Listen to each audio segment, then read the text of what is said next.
As the UK's Commissioner to the Global Commission on Adaptation, I welcome the Physical Risks and Resilience Statement led by UNEP FI and the Global Centre on Adaptation to emphasise the role that private finance can play in building climate resilience throughout the economy, through greater financial disclosure of climate risks.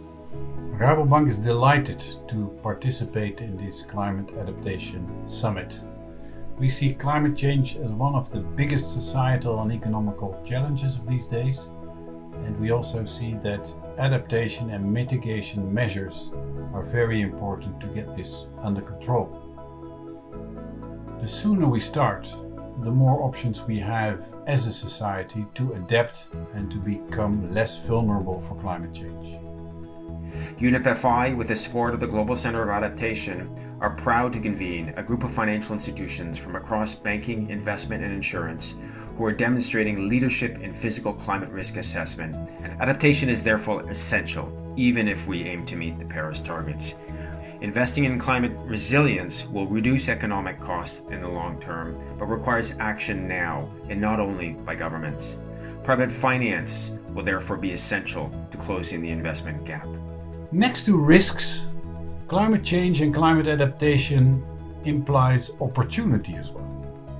Opportunity to discuss with companies how they can be more resilient for climate change.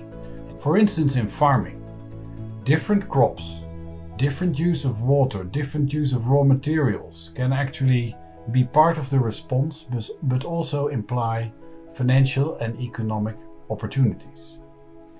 I'm encouraged by the current trends towards green finance globally, but there needs to be more focus on preparing for climate shocks as well as reducing emissions. The various initiatives in the field of climate adaptation that I spoke about require openness about where we stand as a bank, what has and has not been successful, and what we will do in the near future. We will do so ourselves, and we also encourage other financial institutions to pay more attention to climate adaptation risks and to report on it, as well as how we can scale up investments in adaptation together. The race to resilience has begun. We need to point it towards the trillions of finance. This is a coalition, a group of financial leaders committed to fully managing climate risks and investing in a resilient future.